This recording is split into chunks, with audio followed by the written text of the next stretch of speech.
1490 WLCX, real news and great conversation for La Crosse. Here's your Daily News Roundup. From the Civic Media Newsroom, I'm Melissa Kay. The Wisconsin Department of Natural Resources is encouraging Wisconsinites to learn about flood risks across the state and available flood insurance options this week during Flood Insurance Awareness Week.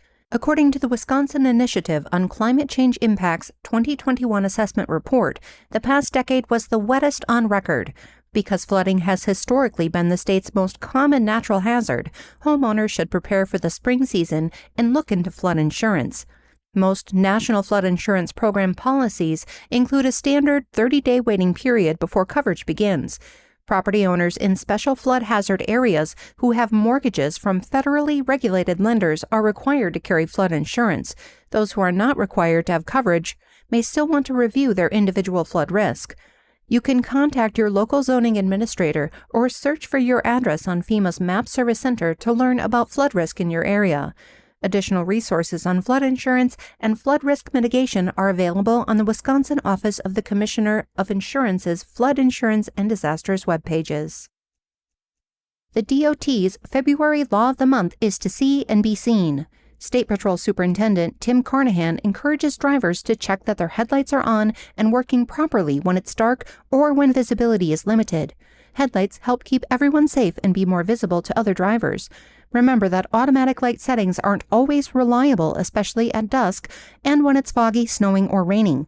Carnahan recommends checking your headlights for ice, snow, and other debris that can restrict visibility. Headlights should also be amber or white without decorative covers. Local news at the top and bottom of the hour, or on demand anytime at lacrosseeagle.com.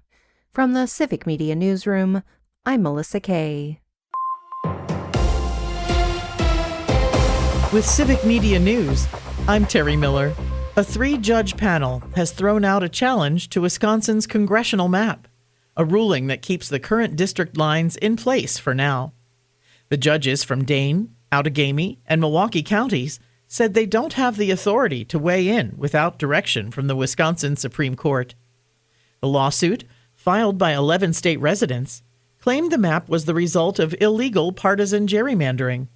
Republicans are calling the decision a big win, while the case could still head to appeal. Governor Tony Evers yesterday blocked several Republican-backed bills focused on transgender and gender nonconforming kids. Evers says the measures would endanger youth and fuel discrimination, while supporters argue they're needed to protect fairness in sports and give parents a stronger voice. The vetoes came on International Transgender Day of Visibility. Lawmakers could try to override the vetoes, though that's unlikely with current numbers in the legislature. And it's an all-Wisconsin championship to be named the strongest town in America. The competition by the foundation Strong Towns started with 16 locations and is now down to the final 2, with Madison taking on West Allis. The foundation says the 2026 contest is about progress, not perfection. Adding these towns embody that spirit. Voting for the championship round will be available through this Friday. Sheboygan also made it to the Final 4, but was eliminated by Madison. Some past winners of the Strongest Town contest include Watertown, South Dakota, Jasper, Indiana, Brattleboro, Vermont, and Marion, Ohio from 2025. Get details online about voting, strongesttown.com. More news is available at civicmedia.us.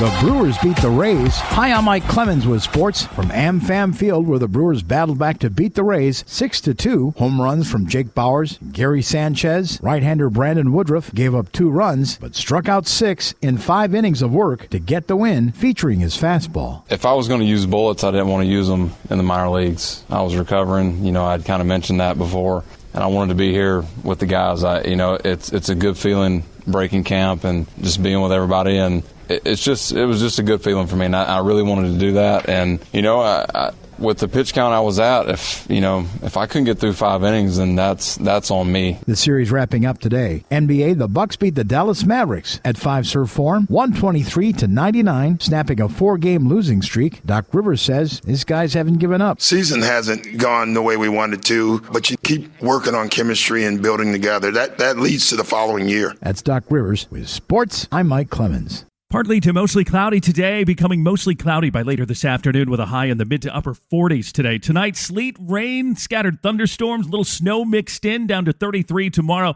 Showers and thunderstorms with heavy rain. We could get an inch or more of rain. Our high tomorrow, 57. I'm meteorologist Sean Cable.